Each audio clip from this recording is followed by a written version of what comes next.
Hi అండి, welcome back to star foods. Last వీడియోలో అయితే చొంగా రొట్టెలు ఎలా చేసుకోవాలో చూపించాను కదా. ఈరోజైతే మైదా పిండితో పాకం పూరీలు ఎలా చేయాలో చూపించబోతున్నాను. ఇవి కూడా ఒక స్వీట్ డిష్. ఇది కూడా మంచి ఒక స్నాక్ ఐటమ్. మొహరంలో చాలా రకాలైతే చేస్తారు. బెల్లం చొంగా రొట్టెలు, పాకం పూరీలు, ఇంకా చక్కెర పొడి అప్పడాలు, ఇంకా రోటు, ఇలా చాలా రకాలైతే చేస్తూ ఉంటారనమాట. ఇప్పుడైతే బెల్లంతో చేసుకునే పాకం పూరీలు అయితే చూపించబోతున్నాను. ఇందుకోసం 1 కేజీ మైదా పిండి తీసుకొని అందులో నెయ్యి వేసి తగినంత నీళ్ళని పోసుకొని మనం పూరీ పిండి ఎలా కలుపుకుంటామో అలా కలుపుకోవాలి.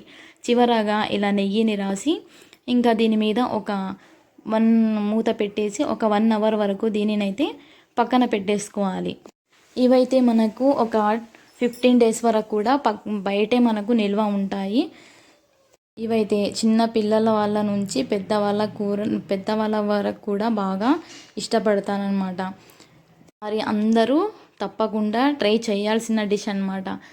ఇంకా మేమైతే 1 కేజీ మైదాపిండి తీసుకున్నాం కదా, దానికి తగ్గట్టుగా 1/2 కేజీ బెల్లాన్ని అయితే తీసుకోవాలి. 1/2 కేజీ మైదాపిండి తీసుకుంటే దానికి తగ్గట్టుగా బెల్లం అనేది తగ్గించుకోవాలి క్వాంటిటీ. ఇప్పుడు మనం బెల్లం కరగాలంటే అందులో 1 గ్లాస్ వరకు నీళ్ళను వేసి ఇలా మరిగించుకోవాలి. అందులో ఉండలేమీ లేకోకుండా ఇలా మరిగించుకున్న తర్వాత ఇంకా దీనిని పక్కన పెట్టేసుకోవాలి. ఆ తర్వాత మనం నూనెను వేడి చేసుకోవాలి. ఇంకా మనం పూరీలు ఎలా చేసుకుంటామో ఇంకా సేమ్ అలాగే చేసుకోవచ్చు. లేదా ఇలా మొహరంలో అయితే చెక్క పీటల మీద చేస్తారు, డిజైన్స్ వస్తాయి కదా, అవి దాని మీదైనా చేసుకోవచ్చు. లేదా మామూలు నార్మల్ పూరీలైనా మనం చేసుకోవచ్చు. ఇలా అన్ని పూరీలన్నీ ఇలా చేసుకుని పక్కన పెట్టేసుకున్న తర్వాత మనం తురిమిన కొబ్బరిని పక్కన ఉంచేసుకోవాలి. అందులో గసగసాలను కలిపి పక్కన ఉంచుకోవాలి.